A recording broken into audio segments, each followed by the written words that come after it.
go. Okay, here we go. All right, YouTube, welcome back to Kamagazi. We have a very special show. We have two special guests. The resident Defenders guru, Dan De la Torre, and we have back again, Sith Lordly from Spintex, and we're going to talk all things Defenders today. So let's get into it. Dan, do you want to kind of take it away and give us like a little backstory to where the Defenders kind of started and where they kind of ended up? Sure. Let's start with, well, everyone's looking for a new spec, and what's going to be the latest, greatest thing. Well, as I've been following Marvel most of my life, pushing 50 years of collecting, actually, my favorite team by far was the Defenders. And I think they're headed to the MCU, and I would say sooner than later. My guess would be at this point, maybe 5 or 6 years at this pace, but that'll go quickly. And as the pieces come together, the comics we're going to show are going to accelerate in price. They're still very reasonably priced. I would get your hands on them now. But how this all got started was way back in the Silver Age with Stan Lee and Jack Kirby and who was it, Ditko. Stan Lee was very hands-on with Marvel after what he and everyone else went through in the 50s with the industry almost being taken away by the government. I mean, they really hammered these people so much that they barely survived. I don't know how they did. But when Stan started the Silver Age, he knew he had something very, very special. The company started to grow, and the Marvel universe started to grow. And when he knew he had success was when he decided to leave to Los Angeles to promote Marvel. But being very hands-on and very protective of what he made, he had to leave someone in charge that he trusted, and that was Roy Thomas. Roy Thomas is still probably the most underrated writer in all of Marvel. He's still alive today. And among other things, he created a team called the Defenders. Now, as I understand it, Roy, being a very, very bright man, recognized all the talent that he inherited. And he knew the super teams do very well. So he decided, well, let's put another team together. And he did it in true Marvel fashion. He did it very methodically, a little bit at a time. So we'll be showing some of the issues that lead up to the very first, which is Marvel feature number 1. But there's this team, by the way, especially when we look at that first picture here, the team collectively, that's the most powerful team in all of Marvel. They beat the Avengers 2 or 3 times at least because they're so damn powerful. In fact, they were people who writing in when the series first got started said, this team's too powerful. What are you going to do with this much firepower? And to this day, that team should be as prominent as the Avengers and X-Men and Fantastic Four. What happened to them was after issue maybe 19, new writers came in who they were good writers. Like Steve Gerber is a decent writer in his own right, but I think he was ill-equipped to take on this team because he took them in a very different direction. The preceding writers just didn't know what to do with them, and before you know it, they went to the wayside. And what a horrible waste that was, because I think there is a tremendous amount of possible success from the MCU. As the MCU continues on down the road, they're going to start looking into stories from not just Stan Lee, but Jack Kirby and Roy Thomas and Steve Englehart and others. So once I know it's simply a matter of time before that happens. This is one team we should keep our eyes on. Well, like I had mentioned backstage, I think that, and they're doing it slowly, as Marvel is building teams, right? I know everybody's kind of specking on different things, but I think my perception is the Doctor Strange movie, I think, is going to start to little glimpses of what we might see with the possible Defenders coming up, and maybe possibly something with like Ghost Rider and all that kind of stuff. I know it's all up in the air right now, and we don't really know what's going on, but I kind of think that the undertones are there, and you can kind of feel it. So that's why I kind of want to learn a lot more about this team. Is it actually, I did a little bit of research. Is it actually a team, or is it just like a group of like ordinary characters that don't really like each other? Like I did a little reading, and they're like, I don't think they kind of liked each other at the beginning, did they? There's no chart. No, they didn't. They did what all the other teams did. They fought with each other. Right. That's what I love about Marvel. Marvel is so good at interweaving their stories. You can go in several different directions. In fact, as a quick aside, everyone's talking about Kang, and my running joke is all Kang all the time. I'm working with a guy named Tom Tormey, who does cosmic comic history, and I think there's a connection to 2 Golden Age books with the Kang storyline. And if I'm right, that's going to be a dynamite, wild, exposure to those 2 books. But back to the Defenders here, they were a non-team. There was never a charter. They just came together haphazardly to deal with something they thought needed to be dealt with at the time. And actually, the Defenders started in Submariner 35. It started in 34, actually, but technically, but 35 was the real issue where they first got started and talked about having a team. And it was actually the Silver Surfer who came up with the idea. And he was talking to, on the splash page of that issue, Submariner and Hulk, who could, he didn't really understand much, having a childlike mind. But they recognized the power they had, and they thought, hey, mankind needs this. Let's get this going. It didn't last because they were fighting with each other at the very end of the episode, and it came back later on. So I thought it'd be kind of interesting, like if you do bring this to the MCU, like that kind of like angst and kind of banter would be kind of funny on the silver screen, right? Like you actually don't like each other, but you kind of work together. Like that's like Guardians, they kind of bicker sometimes. Right. Yeah. Well, but see, we can all relate to that. Exactly. The best thing about Stan Lee's Marvel was the human element he introduced into these storylines. Not everyone gets along with each other. We have miscommunication, or we get angry about something, whatever, as opposed to what DC was doing, where everything was just, they're all Boy Scouts. They're all Boy Scouts, right? Right. So that no one can really relate to that. So yeah, no, they're not a team. There's no charter or anything else, but again, they keep coming back together, sort of like, family or friends. When you get mad at each other, you go away for a while, then you come back. Christmas time. Right. Yeah. Or Thanksgiving. Right. Yeah. I gotta hang with the family. Damn. I know. What do you think of the Sith? What do you think of like the previous Defenders team, that from what you you showed some books, so you have some sort of. And you guys let me know when, maybe we'll show them if they come up on slides, or Dan will ask me. But I was collecting Defenders in, I would say, probably 82, 83. So I missed the golden era of Defenders that Dan loves, like Gargoyle, Valkyrie, some of the old X-Men, right? Angel.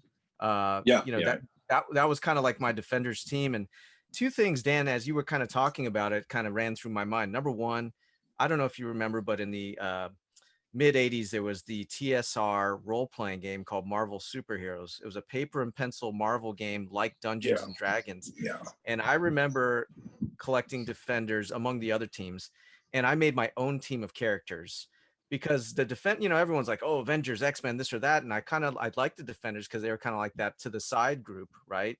And that interests me. And then number 2, I was thinking about YouTube channels, because it really seems like people love teams on a channel, like various personalities, right?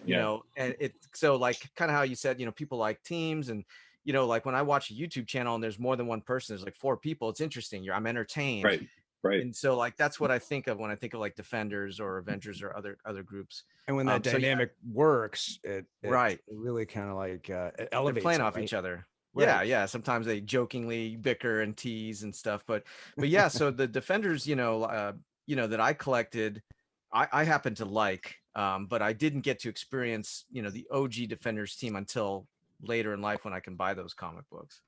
Well, and not everyone could put a team together. Look at the Champions from the late 70s, early 80s. I think it lasted maybe 12 issues, and even I had. Some of the early writings, or people writing in to the editor, and they were saying, well, it's a mishmash of, it was Hercules, Angel, Ghost Rider, Black Widow. They were just a collage of characters with no direction, and the readers knew this. So that series didn't last very long. But the Defenders should have been. We should still be seeing the Defenders to this day, if they had the right writing. But well, again, you're an entertainer, Sith. Not everyone can entertain. You have to recognize entertainment. You have to recognize the components of it. You have to be talented, whether it's music, acting, whatever. But you also have to know your audience. And if you don't grab their attention, people start to go away. And by the time those issues you were talking about with Gargoyle and Angel, the Defenders had remade themselves, and they weren't the same anymore. the core of that team, non-team, is what I'm hoping to see in the MCU. What would you like to like when they do, if they do bring it back, and if they do take elements from, you know, different sort of iterations of it, what would you like to see as like the team that gets presented in the MCU? The original. To answer that, can you bring up that it's, oh shoot, I think it might have been the second picture. It was the team collectively. It looks like they're on a beach side or something. Can you bring that up? That's the best way to describe what I'm looking for. Which, do you see it? Yeah, keep on, okay. Scroll up, please. Oh, up. Yeah, the second picture. This one here. That's the one. That one there. Can you blow that up a little bit? That artwork is, by the way, that's Sal Buscema. If you can't, that's fine. There. That's perfect. That's perfect. Okay. That is what I consider the Defenders with. And there's one person missing, a character called Nighthawk. He's he's the least powerful, but he's very wealthy, and he's sort of the conscience, if you will, of the team. But look at that powerhouse team: the Incredible Hulk, Submariner, who, by the way, I think is far more powerful than has been led on by Marvel. I think if Thor is the son of Odin with Asgard, I think he has some mystical powers that hasn't been revealed yet with either who is it? Who's the god of the sea? Neptune, or there's another one that is the name escapes me, but these are powerhouse characters because Poseidon, or God, there's another one, and I forget. Captain Highliner. Yeah, Captain. There you go, Captain. But the Little Mermaid. I mean, he's got those little wing. He's got those little wing feet. How do you fly? He probably weighs like 250. Those little. I was about to comment on that. Yeah. But I think there's a mystical power that he has that has yet to be revealed. Speaking of mystical powers, Valkyrie from Asgard, Doctor Strange himself, the Sorcerer's Stream, and the Herald of Galactus, Silver Surfer. Right. That team can easily beat anyone. Certainly the Avengers, Fantastic Four, X-Men, they'd be no match for them. So what the other thing that kind of stirred this was, and there's a few people that kind of speculated with the Eternals coming up and possibly being ties to, I guess, Atlantis, and bringing Submariner in. Like, this is pure speculation, but they said that little kid that they saw was a young Submariner, but that's just pure speculation. So that's what kind of got the wheels turning. I'm like, all right, these characters are they're already kind of kicking around, or can be. I think that they're going to be pushing towards this team. And which one was group of characters? Sorry. Everyone was Mephisto. They're all Mephisto. Right. Yes. Right. The Mephisto probably will make it in the next Loki show. That's my guess, but that's a whole different story. Neptune was the character I was thinking about. Neptune is very, very, very powerful, and I think he has some connection to Namor. But look again, the pieces of this team are coming together with the Submariner on his way, with Fantastic Four on its way, Silver Surfer's on his way. Right. They need to change the Valkyrie character. We'll talk about that as we go down the show. But look at that team. I absolutely fell in love with that team, and I still am. And I wish they'd bring that team back in its original form. Right. I like that Valkyrie too, by the way. But I think if you're going to say what you're going to say about Valkyrie, I think I can see that. But yeah, I really enjoyed her because she stayed on in later issues of Defenders. I remember she was she pretty much led the team after everyone left. Yeah. Like, in fact, I'm looking here at my issue 94, First Gargoyle, and she's on the cover there. Yes. By the way, this is the only run in all of Marvel that I can say I have the entire run. Nice. I take pride in that. I need to work on mine. Show us those books. Yeah. Yeah. Okay. So we've got Defenders 94, First Gargoyle here. Nice. And I buy these. I mean, it's nice that there's a first appearance, but I enjoy the material as well. Right. Let me know, Q, if you want me to go through them all, but I've got Defenders 1 right here. Oh, that's the point. Yeah. Okay. Yeah. And you can tell some of the wrinkly bags, right? I need to move these into Mylar. So yeah, Dan wants you to sniff one of those bags because apparently they have a. Yeah. Oh yeah. Number 18, which Dan, you correct me, it's the first full Wrecking Crew. That's correct. That's right. And notice my comic shop, I bought it. This was before all the hype. I was still able to get this off my comic shop, man. That's awesome. That's great. And then number 19, Second Wrecking Crew. Yes. I only see myself in a small box. Are you guys seeing a full screen when I show these? I am. I've got you guys on. Yeah, I'm recording it on. I see the three of us equally. Maybe you can change your the way you screen share on your side, because I have the gallery view over here. As long as you guys can see it. Yeah, okay. yeah. Oh yeah, we can see you clearly. Number 27, which I believe is first Starhawk, isn't it? A cameo Starhawk. Okay. Right. And then Guardians of the Galaxy intro. There you go. Oh wow, really? Crossover. Yeah. And then first full Starhawk, I believe, number 28. It's a good issue. And then 35, first, second Red Guardian. Yes. So I got many more in the box over there, but I was like, oh yeah, we're going to be talking Defenders. Let me grab these keys. Hold that up again, please. The Red Guardian issue. After the Black Widow issue movie that just came out, my guess is Black Widow's sister could take on the Red Guardian role, because it was a female character. Oh, interesting. And that book could be a sleeper at some point. Fun. Yeah, and I just changed my view. So yeah, okay, cool. I can see what you guys are seeing. Perfect. I usually use StreamYard, right? So it's been a while since I graduated school, so I haven't used Zoom much. But this works out well too. Yeah. Okay. So we have a bit of a back history to the Defenders. Let's. Is there anything else you kind of want to add to that, Dan? Like in terms of. No, I think we can go ahead and move forward to start looking through the pieces, and you've got good taste, Sith, in those issues. Nice. Each and every one of those, the ones you brought up in the late 20s, that was the Guardians of the Galaxy crossover, and then the 93 all the way to 100 led up to a very demonic 100th episode, and with Damien Hellstrom on the way, those issues are going to we'll start seeing the light of day. And there's all these little fun little not key issues, but important issues that the whole series is full of. They just are. They have their moments. I shouldn't be too hard on the writers after issue 19 because they did have some very, very good moments. But again, I just wish they were still here. There's so much to draw from. The only downside to my theory about them getting into the MCU is that with Fantastic Four, X-Men, and Avengers, they have a depth of storyline. Right. Defenders, not so much, because again, the writing wasn't that good. There were many gaps in the entire series that they're okay. They were fine when I was reading them, but looking back on them, I don't know if you could make a movie out of them. Correct me if I'm wrong, as I was flipping through some of the important issues as you were talking about, and you mentioned Hellstrom, wasn't there one where he married, was it Patsy Walker Hellcat?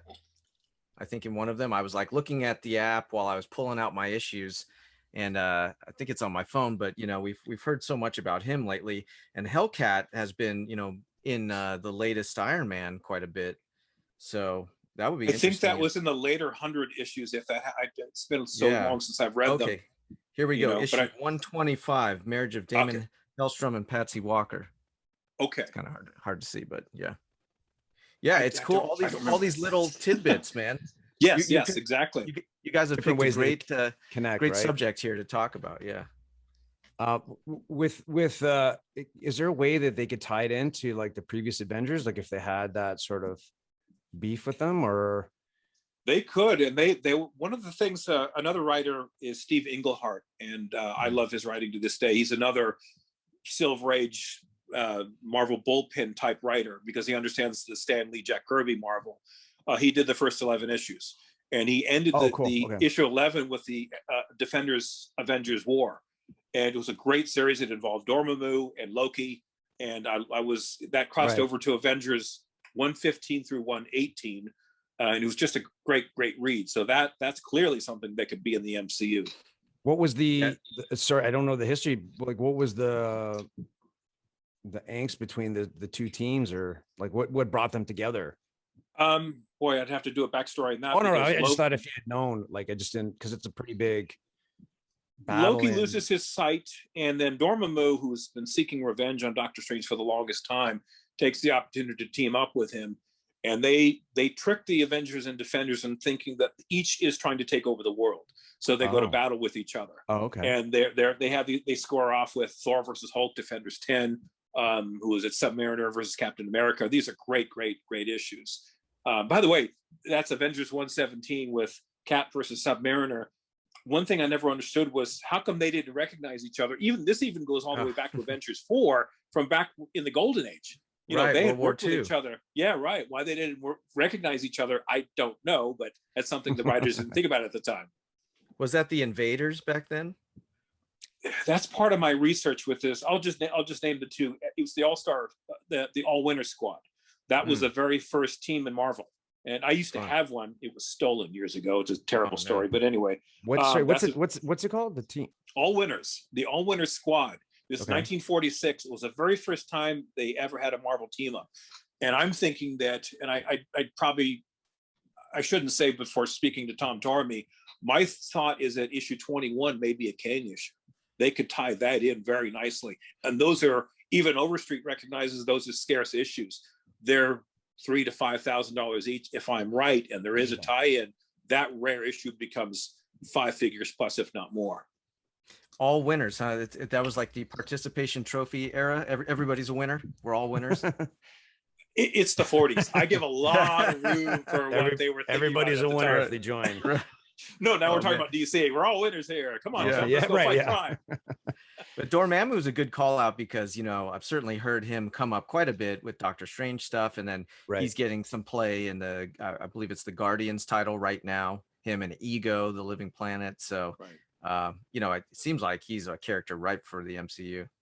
I don't think what with Dormammu in the Doctor Strange movie, I think they could have done a better job. He's a far more powerful character. He's a mainstay and an extremely powerful character that they should have projected as an extremely powerful character. And I don't think they did it justice, to be honest. So yeah, it was just a scene where he seems like he was just kind of trick him to, you know, like it just seemed like I'm not saying a filler scene, but it didn't seem like the importance of that character. It's too bad because not everything the MCU does is perfect. All right, they do have little flaws. Captain Marvel is a shining example of that. But they're like with the Rhino. That's another character he's a far more serious character. MODOK, they're kind of making him a joke, and that's too bad. He started out as a very serious and incredibly intelligent character, and I'm hoping they tap into that. There's again, Marvel has such a wealth of characters that this will last probably past our lifetimes if they do this right. I did enjoy MODOK just for the odd character that he is. I didn't watch the what was it on Hulu? I didn't watch the cartoon or whatever it was. I need to catch that. Some of it is pretty funny, but still, I appreciate the seriousness of some of these characters. And again, I have such a true love for comics. I think I think that's the thing that you and I both share. So all of us, all three of us have this true love and passion for comics, and it brings us all together, right? Yeah, and given the world's not so good right now, and we need happiness in our life, and so I've turned more to comics, and it does bring happiness, and I think this community that we're part of is part of that. Sure, I think a lot of people have turned towards it because of that, right? Just for the sheer happiness. Either it reminds you of being a kid, or just like the new stories, right? It just you just get like drawn into it. It's awesome. I mean, just the nostalgia of seeing something like this, just you can't replace the feeling you get from it. And I just love to read them, the smells, the just I mean, I can read it digitally, but there's nothing like holding it in my hand. So and Ozzy, you did out me. I smell comics. I will take in the aroma. It was it was a joke. It was a joke from one of the shows. I think somebody had it was like the wrinkly bag, and I was like, what does it smell like? But there, I'm reading a Silver Age book in bed, and my wife's turning to me as I'm doing this. Right? She's like, what? She's like, what are you doing? I do explain the whole thing to her. I was going to say, when I'm in bed reading and lady sits next to me, instead of me sniffing it, I put it in her face. I'm like, here, smell this. Like, she's not a big fan of that, but things we do to torment our significant others, Oh, that's easy. Anyway. So do you want me to bring up some of these let's start putting together. And we can chime in with, if you've seen these issues or any comment on any level, just go ahead and stop me. So let's start with let's go Hulk 126. I didn't do this in the order I wanted to. Right here? Right there. This one right here? That's the one right there. This one here? That's the one. Yes, that's the one. Yes, sir. That is Incredible Hulk 126. And that character is not the X-Men Nightcrawler, but another character called the Nightcrawler, and he is from what's called the Dark Dimension. And if that is mentioned, that's the beginnings of the Defenders storyline. And behind him is a girl named Barbara Norris, and she becomes trapped in this dimension. Doctor Strange has to come save her. Fun. This is Roy Thomas. Roy Thomas at his best. He did, God, what did he do? Like 108, 109, all the way through maybe 130. That you can't see it. That winged character at the very, very top. That is the nameless one. That's the nameless one. I think we'll get a better picture of it later on. So that's the first one to get your hands on if you can find this. I'm literally looking at my app to see if I have these issues as you're going to go through them. Okay. I was looking before the show to see, if there's anything on eBay for CGC slab. There's not many. There's a lot of raw copies out there, but I've got a couple of really, really high grade copies. I've yet to submit to CGC, and I'm not going to. That's another story. But this is the first one on our list of clues. All right. So is this covered by Herb Trimpe? The Herb Trimpe, yes, the late great Herb Trimpe. And I hate to admit this, I didn't really care for his art as a kid. Now I really do. I really appreciate his perspective on things. I grew up with Sal Buscema, and Sal to this day is my favorite artist. So let's go up to there's the Submariner issue above that one. Yep. That would be the next one we can get into. Okay. And this is where Doctor Strange, in his mystical form, employs the Submariner to get that idol. That's the nameless one idol right there. Oh, okay. And so he's trying to save himself and also save Barbara Norris. Oh no, he was saved. Barbara Norris is trapped in the Dark Dimension. So this is the first time he teams up with Submariner to get this idol. This is another one that should be on everyone's list, and it's a pre-Defenders issue. So the Hulk, Submariner, was there another one? So this is the precursor to them launching the Defender series. Right. This is Roy Thomas, being Roy Thomas, but then he decides to, because I have this, by the way, I didn't give this to you. This is the Marvel Masterworks series. Oh, wow. Oh, nice. Okay. Yeah. And so That's these awesome. are great reads here. They're very inexpensive, and it gives you, 10 or 11 issues or whatever. And the cool thing about this is at the beginning, you get a little preview or an intro from Roy Thomas, and he talks about how the Defenders came to being. And okay. it's a lot of inside baseball stuff. It's very cool because remember, this is still a very small company in the form of Marvel, right? That is just now starting to get to gain some traction, right? And they were just trying out things as well, right? Right, but what they had was talent. That was just Stan Lee surrounded himself with the most talented group, and it shows here because these issues from the Silver and Bronze Age, they're the best stories I've ever read in comics. The cover's awesome too. It looks like Marie Severin. And I think you had called her out when you were on Spine Ticks talking about books. I'm sorry, who was that, Sis? It looks like the cover artist is Marie Severin. Yes, and, yes. Yeah, I remember you were trumpeting her when you did your presentation on Spine Ticks. So that's she cool. was one of the few women artists in all of comics, but loved her artwork. She had a talent like no other. Mm-hmm. Yeah, this cover is awesome. Cool. I love it. So let's go scroll down to scroll up actually. So the first Defender series was 72, correct? 72? Yes, that's 72 or 71. So these late 60s or sorry, in terms of years, it's either 60, it's either 69 or 70. All right. Do you want me to go to I've got my app up if you need the info. Sure. I should have had the dates, but scroll down, please. Just go to Submariner 34. All right. Where was it? That's 34. That's 30. Yeah. Or is it right here? There it is. There we go. This is the very first gathering of what would become the Defenders. Now they didn't talk about teams on any level here. That's Sal Buscema cover. Nice. And that, to be honest, that's not great. A great story. That. But I love the cover. Yeah, I do too. It's simply because of Sal's perception, his artwork. He's another gifted individual. Love to meet him. He's still alive. The story itself is not that great, but this is the first time they come together. And so even CGC recognizes this as a pre-Defender story. So this is where it kind of unofficially begins. The coloring of the sky is just amazing. The tones of, red to, like it's like an maroon, Arizona, red, and orange. it's like an Arizona sky, right? Or Yeah. something, or says the like, Canadian, man. Look at you. You got to come hang out with us down here. Right. I need it. I need a vacation. And what's amazing about the colors, the artwork, they did this on a shoestring budget. They still weren't making a whole lot of money back then. They were still at the beginning stages of growing. So to present this sort of art and presentation, given what little they had to work with, was pretty stunning. I love some of the, I'm not familiar with a lot of the Submariner, but that blue that they use in a lot of the issues, it's pretty stunning. I don't know if that was intentional or not, like just mimic with water or something, but it just, it's awesome. It just, some of them just pop like that, like the previous Hulk that we had seen as well, like that. Yes. See, I have I've got actually 2 high-grade copies of Hulk 126. Oops. Yeah, we can stay with this one now. This is by far my favorite color of pre-Defenders.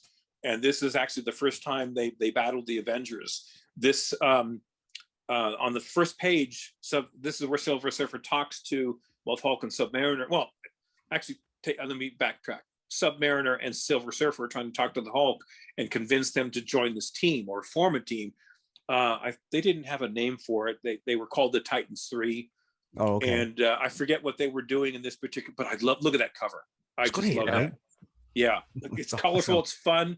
Yeah. And they were beating up on the Avengers pretty well, because the Avengers they're outmatched. You got Goliath back there. That's cool. Yeah, that's Hawkeye. Yeah, Clint Barton taking on he was his honorary self, as he usually is. So I don't, in that particular comic, Hulk takes on Thor, which that would make sense. Submariner takes on Goliath, or is it Giant Man, or what was it? Is it Goliath? Yeah. And he's no match for the Submariner. And Silver Surfer takes on Iron Man. Same thing. It's a total mismatch. The Herald of Galactus is gonna, he's gonna stomp on that armor just by looking at it. It's a great cover. It's awesome. So that's in my view, that is the first Defenders. Oh, okay. So this is like early 70s, and then we get the Defenders. Right. And then it comes to here, Marvel feature number 1. Right, there we go. And this is when they decided, or Roy pitched this to Stan, that they're going to go ahead and form this team. And it starts right here. That's a Neil Adams cover. I didn't care for the cover until recently, but now I'm appreciating Neil Adams' work. He was mostly a DC guy. Yeah, this cover is amazing. I love the way they drew the Hulk here. It's just fantastic. With that giant foot, right in the front. Fist. Yeah. Talk about smelling covers. Oh, I think that's scratch and sniff. That's a scratch and sniff cover. Yes, absolutely. Now I have to warn you. Admittedly, in my personal view, as a true lover and aficionado of the team, this is not their best effort. In fact, in this Marvel Masterworks that I have in my hand here, Roy admits this. They said they kind of rushed this. Back then it was nothing but hard deadlines, and you got to get the book out and all that. And some of the artwork isn't that great. The story isn't that great. But this is their beginning. Wasn't there something with Stan Lee and Silver Surfer, they couldn't use them in the initial part of the Defenders? Or I'm glad you brought that up, because as I said, that he was so protective of it, that Marvel became his baby. And the Silver Surfer was so in love with that character, he gave strict orders to say nobody gets to write for him other than me, unless with special permission. He was very hands-on and very very protective of what he created. I wonder how that conversation went, because he shows up like very shortly in the series, right? Well, again, Roy Thomas my understanding was Roy trusted Stan Lee trusted Roy Thomas more than anyone else, and I think he must have talked about it, and he got his permission to do so. But my knowledge, and I'm looking through Marvel history. That's one of my fun side jobs that I'm doing for myself, because there's a lot to learn here. Where was I going with all this? I mentioned Stan Lee and Silver Surfer, so right, and with Roy Thomas. he knew a team would be a winning strategy, because again, teams sell very well, and if you do, if you put it together right, this would be the way to go. But again, this storyline wasn't so hot. It just wasn't. So, but hey, but it is what it is. This book is getting expensive. Your best bet, if you're going to buy this one, is to get it in its raw state. But it's one of those square bound books. And you know the history of the square bound books. It's hard to find them in good shape. Right. That's awesome. Yeah, I'd just been buying stuff already graded, you know, just to kind of number one, to get rid of my concerns of it being restored, like, because I've been burned by that twice on key books now. Right. Yeah. Right. And you know, just to, I mean, I love raw books, don't get me wrong, for sure. But as things get more expensive, you know, just encapsulating them makes me feel a little bit better about the purchase. Right. So, you know, I haven't taken a look at the CGC label, but are they crediting this as the first appearance of the Defenders as a team? Yes, I have an 8.5 of this. Oh, okay. And that is where it officially starts. What do you think, you know, because you were talking about the previous book as, you know, kind of where you think it kind of starts. Do you think the label would ever have any notes about that? If left to me, yes, I would say that's a pre-Defenders issue. And this one right here, right? Yeah. Now CGC does acknowledge 34 as a pre-Defenders issue, or series rather. They make no mention of it on their because I have a nice 7.0 white pages of this, and it makes no mention of Defenders. Well, as a Star Wars guy, I can empathize, because there's hardly any Star Wars information on CGC labels, and it drives all of us crazy. So I noticed as I'm going through the history of Marvel, there's so much misinformation that's out there, and there's really no one to talk to about this. You know, I mean, especially as I looked at my Golden Age books, and I do have a few of them. Think about it. There's no one alive that remembers, you know, what happened way back when. So you just have to sort of piece together, you know, as you do your research and put use some common sense and your own knowledge regarding piecing everything together regarding an actual storyline. What I'm saying regarding the interaction with Stan Lee and Roy Thomas, this is my perception. I've not read anything regarding their relationship. This is just what I perceive how they must have interacted, because again, Stan was a very, very hands-on guy, and that's what I was going to say. My knowledge of the 60s Stan Lee, if he said something to anyone, they did it. They didn't question it. He kind of ruled with an iron hand. Oh, okay. Nice. But he does the most successful thing. He surrounds himself with very creative and intelligent people. Like, that's how you become, you know, successful, as to do so. So, and these are awesome. Do you want me to go to? Let's go to Defenders 1, where it's the one that Sith has. Which one? Scroll down, please. That's the one that Sith was showing. No. Finally, got one. Up one. Yeah, there we go. Oh, this one? Yeah. Oh, okay. I have several of these, and they were really inexpensive. I just started stockpiling them. That's I have a nice one book. Really. I have a gorgeous copy. It's probably that could be possibly 9.8. It's how good this one is. Wow. But even with the red, that's amazing. Yeah. Yeah. No spine ticks. Hey, that's a little plug for a show that we know. Shout out to spine ticks. But this is I consider this is where the Defenders began. This is where Steve Englehart takes over, and that. Oh, by the way, that's a better picture of the Nameless Ones. They're two. They've got little dragon wings or whatever, or the eagle wings, and they're I don't know how you describe their heads. They're connected to each other. They're brothers. And okay. So that's it. They're rulers of the dark dimension. Tweedledee and Tweedledum. That's it. That's how the Defenders basically got started. With fangs. Yes.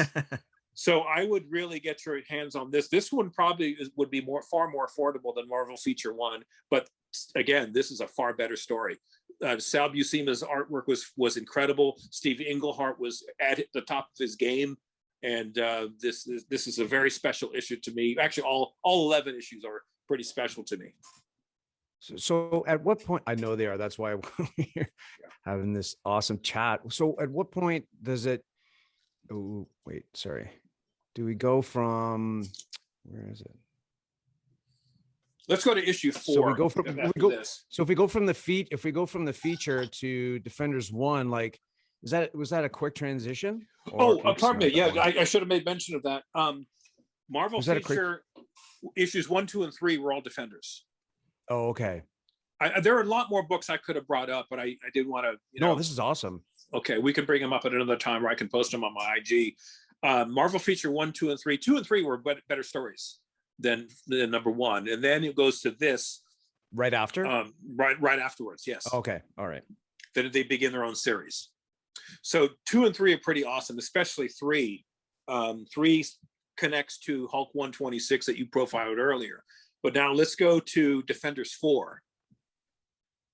So I thought, where was that? It's the one with Valkyrie on the cover. Okay, she's in Aragon, the horse from. Right here. Right there. There you go. Yeah, look at that gorgeous cover. That's in awesome. fact, Sith, right? Didn't I show this on your show? I believe you did. It's one I don't have, so that's awesome. Damn it! I passed on a 9.0 white pages of this. I have an 8.5 white pages. They disappeared. You can still find some raw copies. I even have a double cover of this. Wow. But this is the first appearance of the Valkyrie. Now, Valkyrie had shown up in earlier issues with the Hulk, but it was Enchantress posing as the Valkyrie. This is her true first appearance. So she first appearance and she gets cover at the same time? Yes. She's transformed by the Enchantress in this issue into the Valkyrie. Right. And she uses Barbara Norris, the girl that we had seen in the previous Hulk issue. That was trapped. She was trapped, right? And then she's transformed and given the power of, this is the Brunhilde Valkyrie. I was just about to ask, that was her name, right? Right, Brunhilde. That was her name. Mm-hmm. She incredibly powerful as Guardian born, and that's Aragon that's the Black Knight's stallion, the winged stallion. Wow. Oh. Okay. And with Black Knight on the way, so there's a bit of a connection there too. By the way. Right. Interesting. Mm-hmm. That's awesome. This cover is fantastic. It is just a gorgeous cover, and it's just a fun story. All these covers are just fantastic. So let's go to what was that picture? It was Valkyrie walking by herself in New York. Did I send that to you? I thought I did. I don't. The cityscape? I don't think I have that. Yeah. Shoot. Maybe I didn't send it. That's okay. Let's go all the way up. No, apparently I didn't. But anyway, we can just use here in issue 5, which we're not going to profile. She's brought back to Earth in their timeline, and she's walking down the Greenwich Village in New York, I guess. And she's a blonde-haired, blue-eyed bombshell, and everyone men are just turning to her and just dropping whatever they have to stare at her. And the old adage, and then she drops them. It could be. They could go a lot of directions with that.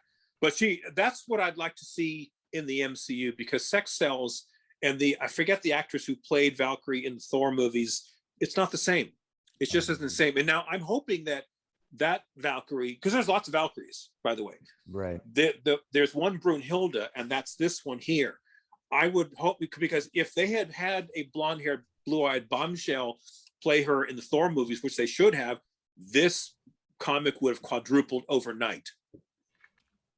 Because they would have made the reference or the Absolutely. Association with it. Right. And I didn't really care for that actress too much, to be honest. It has nothing to do with skin color or gender or anything else. Sorry, the Hulk's girlfriend or? No. I don't know if she's a girlfriend. No, you're talking about. It was a joke.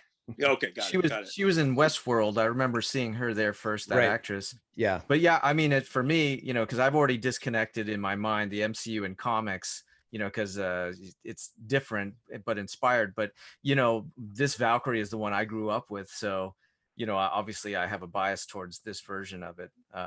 So yeah, I agree with you, Dan. I'd love to see this Valkyrie represented in the MCU, but who knows? Have you seen a cosplayer of this Valkyrie?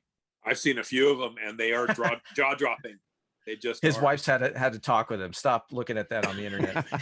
but it's comic related. I'm allowed to do that, right? Hey, right. I did get my wife to dress up for when we first started seeing each other.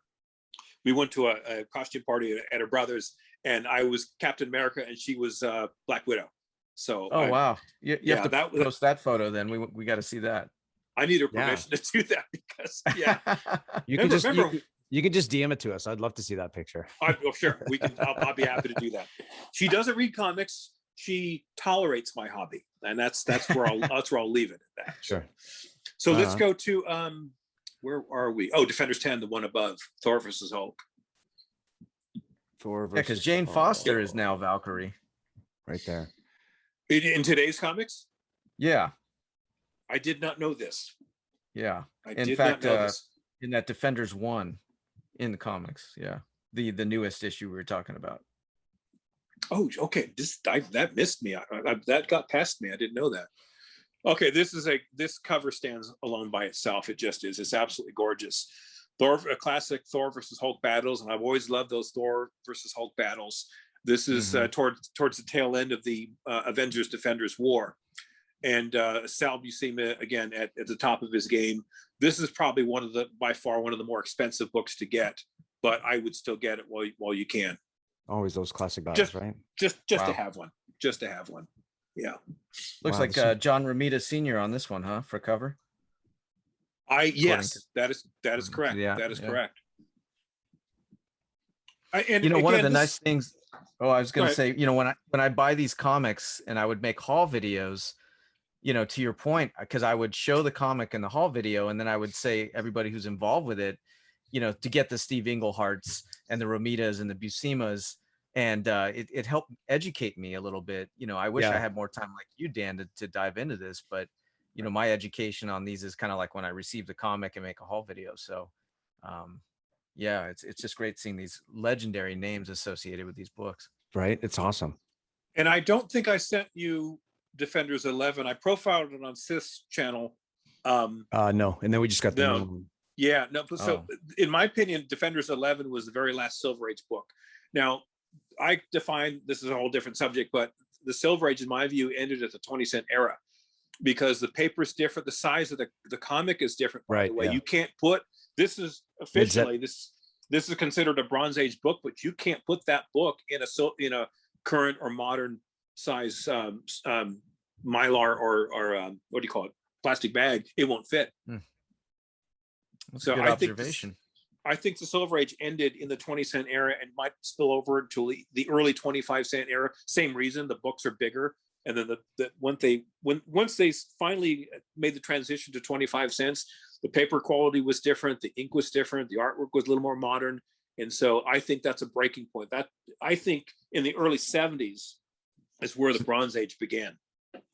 Oh, so 74 or 75 or there is no arbiter regarding who decides what. I mean, Overstreet used to, but I just got the new Overstreet book, their 51st, issue. There is such a tired book because the pricing is way out of line from today's current market. There's still no online presence, but regarding who makes these decisions, there isn't anyone right now. I see. Interesting. And just that the Overstreet the guy just came out, or yeah, where is it? It's right over there. Let me grab it. Excuse me a second. Personally, I think that the prices nowadays, like, I mean, for you to record them, I don't know how, like, I don't know, accurate it would be so often. Right. It fluctuates so much. Like, it's just insane. Yeah. So this is it here. Cool. Oh, wow. I use eBay completed sales, man, with bidding, because I mean, that's a great gauge of the price. Right. Well, there's still so many talented people that work at Overstreet, but the frustrating thing is there's no website whatsoever, no online presence. You can't talk to anyone. I know for a fact, by the way, one of my Golden Age books that I have, they classify that wrong, and I can prove it. I have the books to look at, and I won't get into it, but it's again, you want to be able to unlock the knowledge here, and you'd like to be able to speak to someone, and if you have questions like I do, you can't even touch them. So wow, what it's maybe sorry, go on. Maybe they're still trying to like hold on to the older style of doing things, right? Instead of like going online and digital and all that stuff. Maybe they're still trying to like hold super on old to school. Right. And I can appreciate that. It has its own value in itself. So I think they could do both if they did it right. I mean, they can keep the book that comes out once a year, but also have at least the beginnings of an online presence and talk about what's going on, because the volatility of this market has been volatile for the last 2 or 3 years. Right. Certainly 2020 was a pivotal year. If you didn't get comics like these in 2020, I'm sorry to say you missed your opportunity. It depends on pay grade. If you have a different kind of pay grade, I'm sure some people can get into these, right? Yeah, if I wouldn't mind if things dipped. Yeah, right. If you're a guy named Doc on the what is it, the Tony Sanders show, he just picked up 2 books. I was going for the championship on his show. He brought out 2 Golden Age books. I think the value probably exceeded $250,000. Really? Jeez, He brought Submariner 3 from the Golden Age, and then the First Justice Society, and it was the most gorgeous book I'd ever seen in my life. I think I wouldn't be surprised if that's an 8.5 or 9.0. That's probably a $200,000 to $300,000 book all by itself. Wow, were they slabbed? No, the one was not slabbed. The Submariner 3 was. Does he know if the raw book is, unrestored in any way? Oh, we didn't get into it. I'll ask him next time I see him. But this guy is clearly a guy of means, and so he was able to bring down things that you and I would just drool over. That's awesome. That is good. Yeah. Like you kind of, you need that to elevate the market. Like, I mean, I know some people, we complain about how expensive everything is, but our collections are gaining value, right? The ones that we do have. So, there's kind of value in it as well. So, I mean, I just had to renew my collectibles insurance policy, and that's outside my homeowners. That's like a policy specifically for my cards and comics. And it's like I have to like step up to the next level because of the prices of everything has elevated, not only in comics, but also cards. Well, you bring up a good point. Yeah, you bring up a good point. I need to do serious inventory to see what I've got. I'd be scared to even know what the value that I actually have. It's at least quadrupled over the last couple of years. And that's the volatility of this market. And I haven't gotten down the insurance road yet. I don't think it's going to be changing anytime soon either.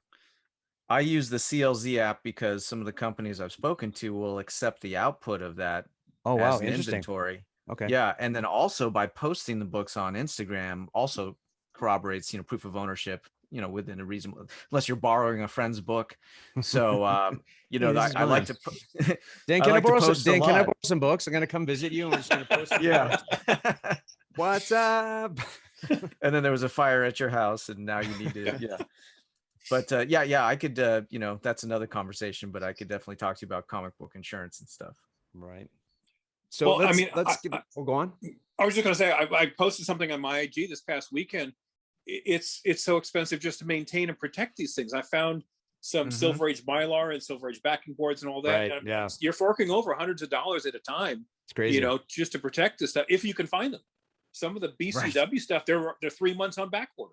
Yeah, I can't even get 100 bags and boards at my LCS because the supplies are so short. Yeah, that's why half of my stuff is in wrinkly my comic shop bags. There's I actually went to a comic shop today. They have a whole bunch of the bags and boards. If you want to send an order to me, I'll just ship it off to you. Wow, well, nice.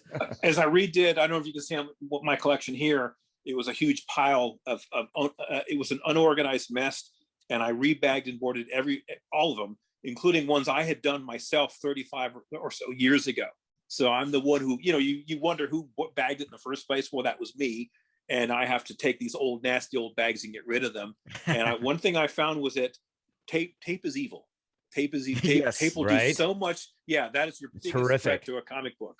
It's horrific. You're just that's why I use painter's tape now. Yeah, I'm big on painter's tape. I went through some old books and I found some old comic shops that I had gone to, and they'd put the stamp on the back of the board, which is kind of nice. Like I picked it out. I was like, oh, I haven't been there in so many years, right? Or they don't exist anymore. So it was kind of cool. You know what? I before we kind of like end everything, which is awesome, I want to get your impressions on the new Defenders. Right? Sure. Because that's kind of what sparked this whole idea to get into learning more about them. Like, what do you think that they're bringing this back for? Well, watching shows like Spine Ticks and yours and others, a newbie show with profiling the new comics, it was simply a matter of time before I got into new comics. And I finally took the leap of faith.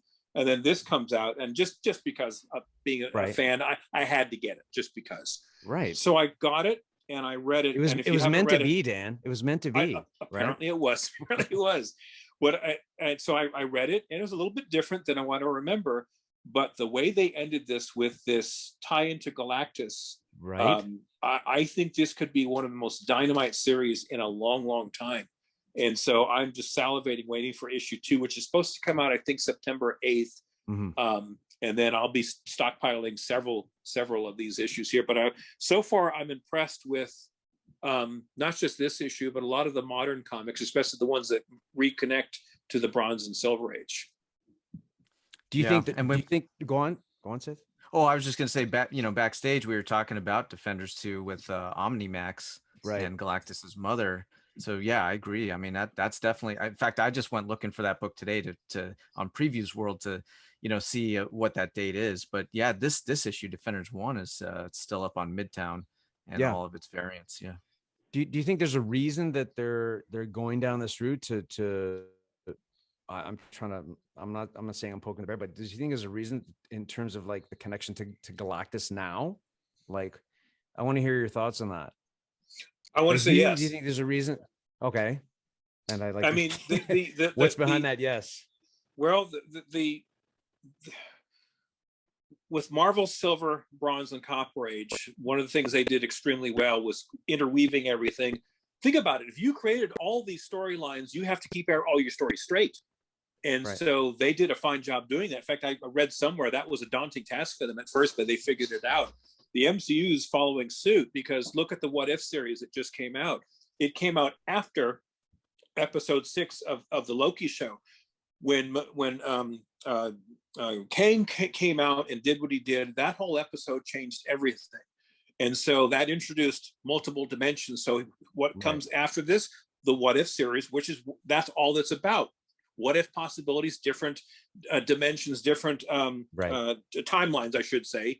So this was on purpose. I don't think that was an accident by any stretch. No, of course not. Yeah. And it dovetails with this here.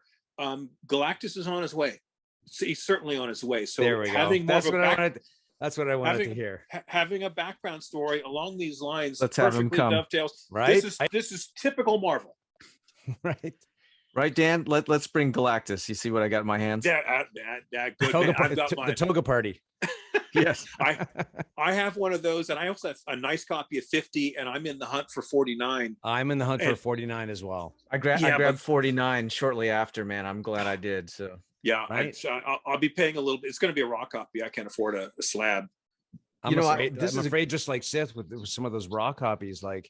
Yeah, like it's expensive. It's like some of the grade levels I'm looking at, it's like $1,500, $1,800, and I'm gonna kind of want to know it's not restored. But you don't know. I mean, I had a Hulk 181 that I bought that was restored. I didn't find out till I sent it in, so that was less than enough. But so Dan, what issue 49? Would you classify that as a Grail or as a key? Ooh, here we go. Because I'm doing a Grail series on the channel in Spine Ticks, and I'm going to do a key series. I'm going to do a Grail series. So I've got 48 as a Grail. But okay, to be consistent, I would say both 48, 49, and 50 are all Grails, because that was a very important storyline. That was when Galactus in 50 traps the Silver Surfer with the barrier that he put on, and that barrier came into so many storylines as the years went down. So the whole run is a key. No, pardon me, Grail. I wouldn't diminish any one of those. I just wouldn't. Excellent. Well, when I make the video, I'll circle back to this conversation we all had here. So I'm trying to find that. Oh, here it is. Here we go. I don't know if we can see it. This is why I posted those photos of my Marvel cards from my. It says. I don't think you can see it. You caught it, Dan. It's Galactus. First appearance is not. Where is it saying? Oh, because on the cards they're listed there, right? Yeah. Oh, that's right. No, it was it Galactus or was it was Hulk 180 and Hulk 2. Yeah, that's what it was. There's a bit of a discrepancy there. Yeah. You know what's funny? I have a higher grade Hulk 180 than 181, so I don't really care. But obviously, right? The community has decided. But you know, I'm of the philosophy to just get them all, you know, so that way I can 100%. be immune to whatever that's all about, you know. Right. I'm not into like, you know, figuring out, you know, who's right or who's wrong. They're just all awesome books, and I want them all. Exactly. I want every Yeah. single one of them, right? And I'm with you. and that's what it comes down to. So I'm checking to see if my 49 is a higher grade than my 48, and no, it's not. My 49 is a 3.5. I'm gonna come pay you a visit in Orange County, and we can. You know, I'd like to see that 49, please. Yeah, Well, and then you can post that. Right? Yeah, yeah. Check it out. I do have I got a 1.8 Strange Tales 110 early last year for $700 on eBay, and that's the first Doctor Strange. So I can say I have. Well, actually, I can say I also have a FF48, so I can say I have 2 first appearances of Defenders characters, because there's no way I'm going to get a Hulk 1, and there's certainly no way I can get a Marvel Comics #1. You know, first Submariner. That's probably even in low grade. That's probably 6 figures for a Marvel Comics #1. Those Hulk ones are ghosts.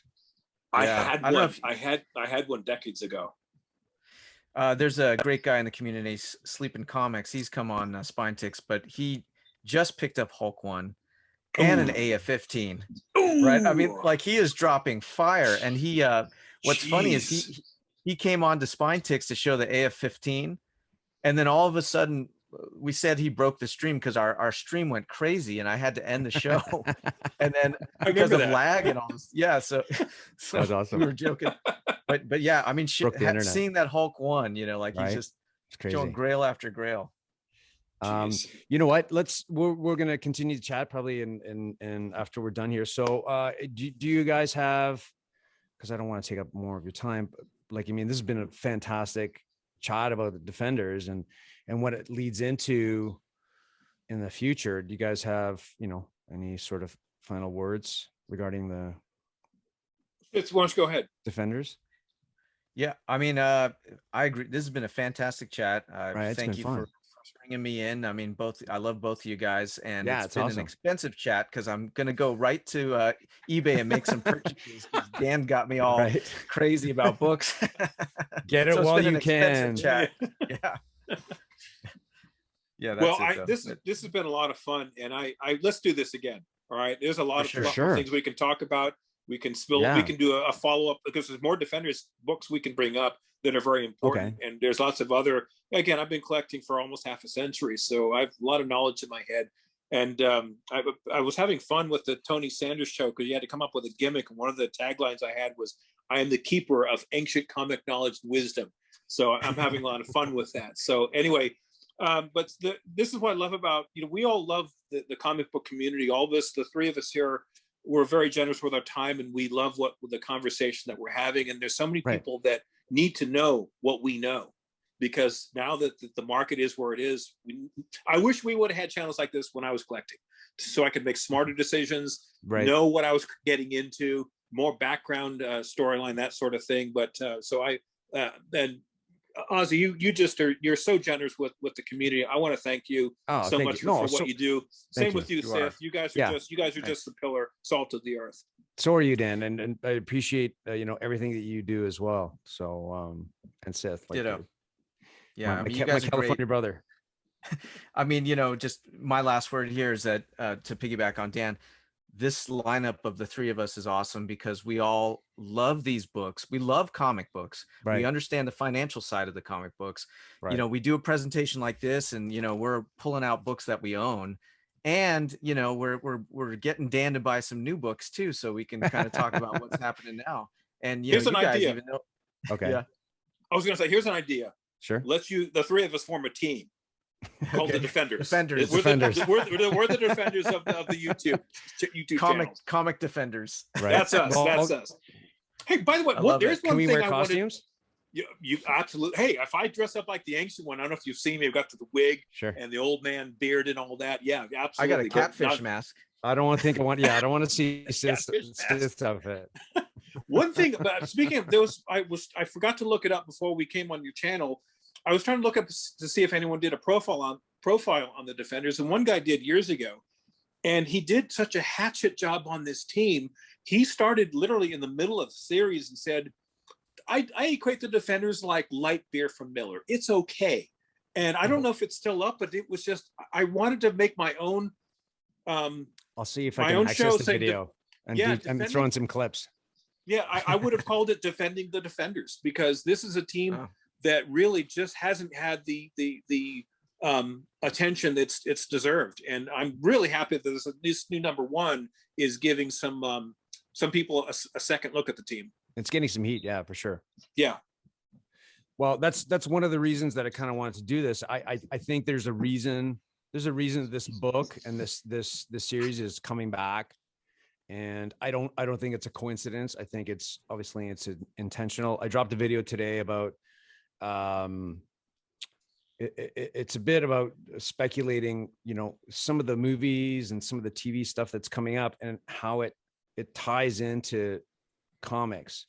And it's totally intentional. And I made reference to, it's been since 1964. Now we have a Kang series, like his own solo series since 1964. Yeah. So there's a reason that all this stuff is kind of happening. Like it's not coincidental, but I did want to learn more about Defenders, and and there's a few things that kind of brought me to, asking you guys to do this. So it's been awesome. It's been fantastic. Great time. Yeah, our pleasure. Yeah.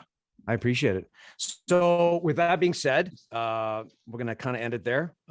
Thanks for joining. Thanks for hanging out. If you want to throw a like, subscribe, throw a comment, appreciate it. And we will talk soon. All right, guys, we'll talk soon. Cheers. Peace. Peace.